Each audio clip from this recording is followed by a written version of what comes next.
갈라디아서 4장 21절에서 31절 말씀을 근거로 우리는 약속의 자녀입니다 라는 제목으로 하나님 말씀 증거하겠습니다. 복음의 능력 갈라디아서 강해의 10번째 시간입니다. 우리가 이 땅을 살아갈 동안에 또 신앙생활을 할 동안에 우리가 누구인가 라는 것을 아는 것은 매우 중요합니다. 이것을 그리스도인의 정체성이라고 이야기를 하죠. 내가 누구인지를 모르면 항상 마귀에게 끌려다닙니다. 마귀가 공격을 하거든요. 마귀의 전략은 우리가 신앙생활을 하면서도 또 믿음생활을 하면서도 자꾸 내 힘을 쓰게 만듭니다. 내가 노력해서 무엇인가를 하려고 하고 결국에는 무너지게 만듭니다. 그래서 마귀는 정죄합니다. 그래 너는 그거밖에 안 되는 존재야. 너는 아무것도 아닌 존재야. 그게 너야 라고 이렇게 이야기를 합니다. 그러면 사람들은 여기에 다 무너집니다. 신앙생활을 할 때도 내 힘으로는 안 되잖아요. 여러분들 해보셨죠? 내 힘으로 뭔가 신앙생활을 하려고 하고 거룩하게 하려고 정결하게 살려고 하고 해보다가 다 안 되거든요. 다 쓰러지거든요. 그러면 우리가 나는 안 되는 존재이구나 이걸 깨달아야 됩니다. 그래서 어떻게 됩니까? 주님을 의지해야 되죠. 성령을 의지해야 되죠. 성경을 의지하고 교회를 의지하고 그러면 하는 게 아니라 되는구나. 신앙생활이 내 힘으로 하는 게 아니구나. 이걸 깨달으면 이제 은혜 가운데 할 수가 있는 것이죠. 주님의 능력 가운데 할 수 있는 것이죠. 근데 마귀의 정죄에 빠지면 나는 안 되는 존재인가 보다. 나는 정말 택함 받지 못했나? 나는 구원 받지 못했나? 여기서부터 이제 꼬여들기 시작하면 여기 무너지고 신앙도 무너지고 삶도 무너지는 다 무너지는 삶이 된다는 것입니다. 그래서 가장 중요한 것 한 가지가 있다면 내가 누구인가 이것을 아는 것이 너무 중요합니다. 오늘 본 말씀은 사도 바울이 우리에 대해서 내가 어떤 존재인가에 대해서 명확하게 설명하고 있습니다. 한마디로 말하면 28절 말씀 보니까 형제들아 너희는 이삭과 같이 약속의 자녀이냐 이렇게 말씀하고 있습니다. 우리는 약속의 자녀라는 것입니다. 이것을 절대 잊지 말아야 한다는 것입니다. 약속은 나로부터 말미암은 것이 아니라 주님으로부터 말미암은 것입니다. 하나님께서 이삭을 주겠다 약속하신 것이죠. 이 약속의 자녀입니다. 오늘 본 말씀은 약속의 자녀와 반대로 또 한 명의 사람을 소개하고 있는데 그게 누구냐면 이스마엘입니다. 우리는 이스마엘이 아니라 이삭이라는 거예요. 또 약속의 자녀라는 것입니다. 또 두 가지 단어를 두고 설명을 하는데 하나는 은혜이고 하나는 율법이다 이렇게 설명을 하고 있죠. 은혜가 뭡니까? 약속의 자녀는 은혜로 사는 사람이 약속의 자녀다라는 거예요. 이스마엘 약속이 없는 자녀는 무엇으로 사느냐? 율법으로 살아간다라는 거예요. 율법이 뭐냐면 내 힘과 내 능력, 내가 애쓰는 것을 통해서 살아가게 된다. 이 두 가지 차원이라는 것입니다. 그래서 우리는 누구인가? 우리가 누구인가? 우리는 이삭이다. 우리는 약속의 자녀이다. 우리는 은혜로 살아간다. 이걸 우리가 명확히 알고 깨달아야 된다는 것입니다. 이것을 모르면 항상 이스마엘처럼 살아갑니다. 그리고 항상 내 힘과 내 노력으로 살아갑니다. 그리고 결국에는 무너지게 된다는 것입니다. 그러면 이삭과 이스마엘의 가장 큰 차이가 무엇이죠? 그 은혜이고 그것이 약속이다라고 이렇게 이야기를 하고 있죠.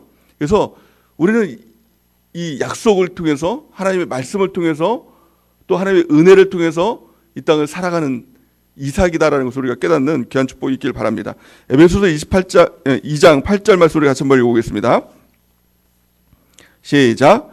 너희는 그 은혜에 의하여 믿음으로 말미암아 구원을 받았으니 이것은 너희에게서 난 것이 아니요 하나님의 선물이라. 아멘. 우리가 구원이라는 사건을 통해서도 우리가 명확히 알 수가 있는 것이죠. 여러분도 무엇을 통해서 구원을 받았습니까? 내가 믿어서 구원 받았습니까? 내가 기도해서 우리가 구원의 삶을 살아갑니까? 내가 그 교회에 나와서 내가 봉사해서 내가 헌금 내서 이게 뭐예요? 다 이게 이스마엘이라는 것입니다. 성경 분명히 말씀하고 있죠. 너희는 은혜에 의하여 믿음으로 말미암아 구원을 받았다. 또 이렇게 얘기합니다. 이것은 너희에게서 난 것이 아니다. 율법이 아니다. 내 노력으로 난 것이 아니라 하나님의 선물이다라는 겁니다. 우리는 종종 이렇게 얘기할 수 있습니다. 그래서 내가 믿었으니까 그 믿음이 나에게서 난 것이 아니라 하나님이 주신 믿음이다. 그걸 우리가 어떻게 알고 있습니까? 똑같은 사람인데 믿지 않는 사람은 뭐라고 얘기하고 있어요? 안 믿어진다는 거예요. 도무지 안 믿어진다는 거예요. 근데 우리는 뭐예요? 믿어져요. 그렇죠? 2000년 전에 예수님께서 우리를 위해서 돌아가셨다는데 그게 너무 믿어지는 거예요. 얼마만큼 믿어지냐? 그걸 통해서 우리의 중요한 것들을 포기할 만큼 또 심지어는 목숨까지도 바치겠다고 이렇게 고백할 만큼 그게 정말 믿어지는 겁니다. 이게 뭐예요? 우리 안에서 나온 것이 아니라 하나님의 은혜이고 하나님의 선물이라는 거예요. 은혜가 성립되기 위해서는 세 가지 조건이 있어야 됩니다. 가장 첫 번째는 하늘로부터 주신 것, 또 두 번째는 자격 없는 나에게 주신 것, 또 세 번째는 값없이 주신 것. 이것이 바로 은혜인 것입니다. 이 은혜로 말미암아 우리가 구원을 받고 또 은혜로 말미암아 우리가 구원의 삶을 살아가게 되는 줄 믿습니다. 갈라디아서 4장 23절 말씀 보니까 여종에게서는 육체를 따라 났고 자유 있는 여자에게서는 약속으로 말미암았느니라. 아멘. 약속. 하나님이 우리를 택하실 때 그냥 우연하게 택한 것이 아니라 또 육체로 우리를 난 것이 아니라, 육체는 뭡니까? 너가 이제 애쓰고 너가 힘써야 돼. 이게 아니라 하나님께서 약속하시고 또 하나님께서 성령을 보내주셔서 하나님께서 힘주시고 하나님께서 인도해 주시고 하나님께서 우리를 이끌어 가신다는 것입니다. 내가 하는 게 아니라 누가 하는 겁니까? 하나님이 하신다. 이게 은혜예요. 이게 은혜예요. 내가 한다라고 생각하면 항상 우리는 고갈된 신앙생활을 합니다. 그래서 신앙생활하면서 번아웃 됐다, 신앙생활하면서 지쳤다, 이제는 여기까지인가 보다. 이게 다 뭡니까? 이게 다 이스마엘입니다. 이게 다 율법이고 이게 다 내 힘으로 하는 거고, 그러니까 이게 약속이 없는 자녀다라는 거예요. 그러니까 태생부터 우리는 분명히 알아야 된다는 거예요. 그러니까 이게 둘 중에 하나지요. 구원받지 못했다든가, 아니면 두 번째는 지식이 없어서 망한다. 이스라엘 백성이 망하게 된 이유를 성경 예레미야 말씀해 보니까 내 백성이 지식이 없음으로 망했다. 이렇게 말씀하고 있는 것입니다. 신앙생활을 하는 게 아니라 되는 것입니다. 이것이 은혜이고 또 우리가 택함 받은 것은 우연히 택함 받은 것이 아니라 하나님께서 약속하시고 이삭으로서 우리를 번성하게 하시고 또 우리를 창대하게 하시겠다라는 그런 약속 가운데 우리가 태어난 줄 믿습니다. 그렇다면 우리가 그리스도인으로서 약속받은 하나님의 자녀로서 은혜의 자녀로서 이 땅을 어떻게 살아야 될까? 또 우리의 정체성이 무엇인가? 오늘 성경 말씀 통해서 네 가지로 분명하게 설명을 하고 있죠. 우리가 그에 대해서 좀 깨닫는 은혜가 있길 바랍니다. 가장 첫 번째, 약속의 자녀는 하나님의 능력으로 태어난 자녀이다 라고 성경은 말씀하고 있습니다. 갈라디아서 4장 28절 말씀을 같이 한번 읽어보겠습니다. 갈라디아서 4장 28절 시작. 형제들아 너희는 이삭과 같이 약속의 자녀이니라. 아멘. 이삭이다. 이삭이 태어난 그 과정을 우리는 알고 있죠. 어떻게 태어났습니까? 기적으로 태어났죠. 누굽니까? 이 아브라함이 100세가 가까워지고 또 사라는 생리가 다 끊어졌습니다. 다 끝났어요.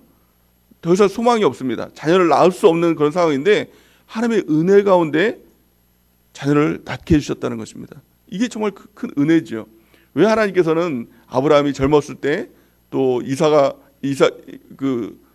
사라가 정말 그 생생할 때 에너지가 막 넘칠 때 자녀를 막 이렇게 낳을 수 있을 때 자녀를 준 것이 아니라 그의 소망이 다 끊어졌을 때 그 이삭이라는 자녀를 주셨을까요? 그 이유는 단 한 가지일 겁니다. 너의 힘이 아니라 나의 힘으로 너를 번성하게 해줄 거다. 너에게 이삭을 줄 거다. 이렇게 하나님의 그 메시지인 것입니다. 우리가 신앙생활 때도 마찬가지죠. 내가 힘이 있고 내가 능력이 있고 내가 뭔가 할 수 있을 때는 하나님께서 안 주세요. 왜 그럽니까? 하나님께서 주셔도 다 내 힘으로 했다고 하니까 그 은혜가 되지 않는다는 것입니다. 그래서 하나님께서 기다리신다는 거예요. 우리의 힘이 다 떨어질 때까지, 우리의 능력이 다 떨어질 때까지, 내가 아무것도 할 수 없을 때까지 우리 하나님께서 기다리세요. 그리고 나서 마침내 이삭을 주신다는 거예요. 우리가 태어난 것도 마찬가지입니다. 우리가 하나님의 자녀가 된 것도 마찬가지예요. 내 힘으로 해보려고 해도 안 됐잖아요. 근데 결국에는 주님께서 하셨잖아요.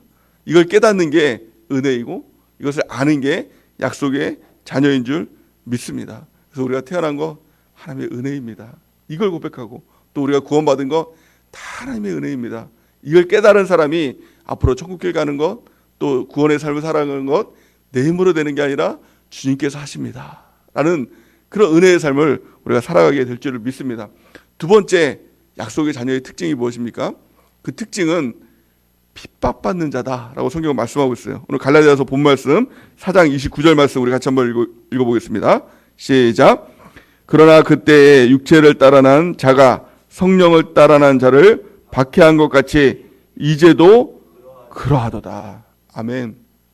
약속의 자녀가 태어났죠. 이삭이 태어났습니다. 근데 이삭이 이스마엘을 통해서 핍박을 받습니다. 이스마엘은 약속을 받지 못한 자죠. 근데 이것이 하나의 예표가 된다는 겁니다. 우리도 마찬가지입니다. 우리는 이삭입니다. 근데 이스마엘, 약속을 받지 못한 자로부터 박해를 받는다라는 것을 우리는 알아야 된다는 것입니다. 예수님을 믿으면 다 잘 된다. 이게 번영신앙이라고 얘기를 하는데 이게 잘못된 신앙이죠. 근데 어떤 사람은 이런 착각을 가지고 예수님을 믿습니다. 근데 예수님을 믿으니까 오히려 예수님을 안 믿을 때보다 박해가 있는 거예요. 그러니까 이상하다. 죄 때문에 그런가? 예수님 믿어서 그런가? 그러면서 믿음을 잃어버리는 경우가 있다는 것입니다. 우리는 분명히 알아야 합니다. 예수님을 믿으면 박해가 있습니다. 박해가 있을지도 모른다는 게 아니라 반드시 있다는 겁니다. 세상 사람들에게 다 칭찬받는 것이 아닙니다. 세상 사람들이 미워합니다. 예수 믿는다는 그 이유로 미워함을 받게 된다는 것입니다. 그럼 우리가 깨달아야 될 게 뭐예요? 내가 약속의 자녀이구나. 내 예수님을 제대로 믿고 있구나. 이걸 우리가 깨달아야 된다는 것이에요. 그리고 나서 약속의 자녀답게 이 땅을 살아가야 된다는 것입니다. 요한일서 3장 13절 말씀에 보니까 형제들아 세상이 너희를 미워하여도 이상히 여기지 말라. 이상히 여기지 말라는 거예요. 당연하다는 것입니다.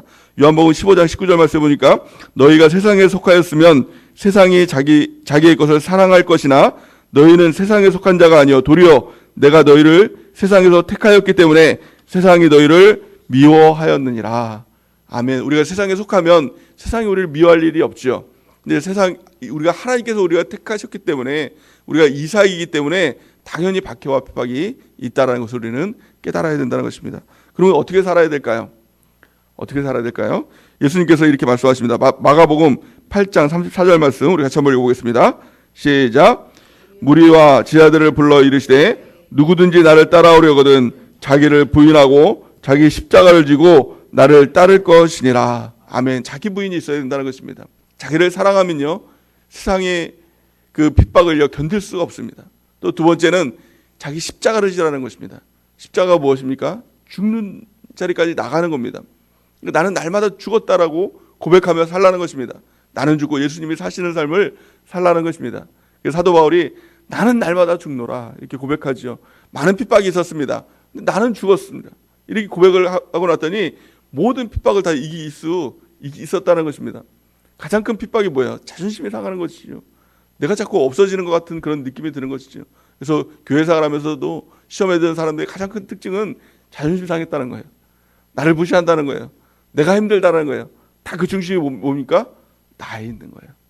그러니까 그걸 부인하지 않으면 절대로 예수님을 따라갈 수가 없는 것입니다. 나를 부인하면요 시험에 들 것이 없습니다. 내가 없는데 누가 시험에 듭니까? 내가 있으니까 내가 시험에 드는 거 아닙니까? 그래서 우리가 날마다 우리가 살아갈 동안도 오늘도 나는 죽었습니다. 이 고백만 하고 나면 절대로 시험에 들 일이 없는 겁니다. 시험에 드는 이유는 단 한 가지예요. 내가 살아있기 때문에. 누가 시험에 드는 겁니까? 내가 시험에 드는 거예요. 근데 시험에 안 드는 사람은 뭐예요? 내가 없는데 누가 시험에 듭니까? 그렇지 않습니까? 그래서 날마다 우리가 하루를 시작하면서 큐티를 하면서 고백하는 겁니다. 나는 십자가에서 죽었습니다. 이 고백만 한다면 우리가 평생에 시험에 들 일이 없는 줄 믿습니다. 어떤 핍박이 몰려와도 내가 없는데 누가 힘듭니까? 내가 없는데 누가 자존심 상합니까? 그렇지 않습니까? 가만히 따져보고 생각해 보세요. 시험에 드는 이유는 단 한 가지예요. 내가 있으니까 그런 거예요. 내가 살았으니까. 그래서 우리가 평생 나는 죽었습니다. 내 안에 예수님이 사십니다. 이 고백으로 살아갈 때 우리가 평생에 시험에 들지 않는 어떤 핍박이 오더라도 우리가 넉넉히 승리하는 삶을 살아가게 될 줄을 믿습니다. 근데 참 놀라운 것은 우리가 죽고자 나가면 우리가 죽음의 자리까지 나가면 우리 예수님께서 뭐라고 말씀하시냐면 죽지 않는다. 이렇게 얘기하고 있거든요. 마태복음 16장 25절 말씀 우리 같이 한번 읽어보겠습니다. 시작. 누구든지 제 목숨을 구원하고자 하면 잃을 것이요 누구든지 나를 위하여 제 목숨을 잃으면 찾으리라. 아멘. 이게 하나님의 진리이고 하나님의 말씀인 것입니다. 코로나의 상황이 몰려오더라도 내가 이것 때문에 살고자 한다면 내가 이것 때문에 살고자 교회도 안 나가고 이거 내가 살고자 정말 이렇게 전전긍긍하고 있다면 뭐라고 말씀하고 있습니까? 제 목숨을 구원하고자 하면 잃을 것이다. 누구든지 나를 위하여 제 목숨을 잃으면 찾으리라. 이것이 주님의 법칙인 줄 믿습니다. 세 번째 약속의 자녀의 특징이 무엇이냐? 그것은 하늘의 유업을 이길 자다라고 성경은 말씀하고 있는 것입니다. 갈라디아서 4장 30절 말씀 우리 같이 한번 읽어보겠습니다. 시작. 그러나 성경이 무엇을 말하느냐? 여종과 그 아들을 내쫓으라. 여종의 아들이 자유 있는 여자의 아들과 더불어 유업을 얻지 못하리라 하였느니라. 아멘. 우리 안에는 이삭이 있고 또 이스마엘도 있다라는 것입니다. 이삭이 무엇입니까? 하나님의 은혜이죠. 또 하나님께서 우리를 이제 택한 자유의 여종이다. 또 뭐라고 말씀하고 있습니까? 이 약속의 자녀다 이렇게 말씀하고 있어요. 또 이스마엘의 특징도 우리 가운데 있다는 거예요. 이스마엘의 특징이 뭐냐면 세상이라는 것입니다. 세상의 어떤 법칙이죠. 세상의 법칙은 내가 노력하고 내가 힘쓰고 내가 무엇인가를 해서 그 열매를 먹는 것이 이스마엘의 특징, 세상의 특징이라는 거예요.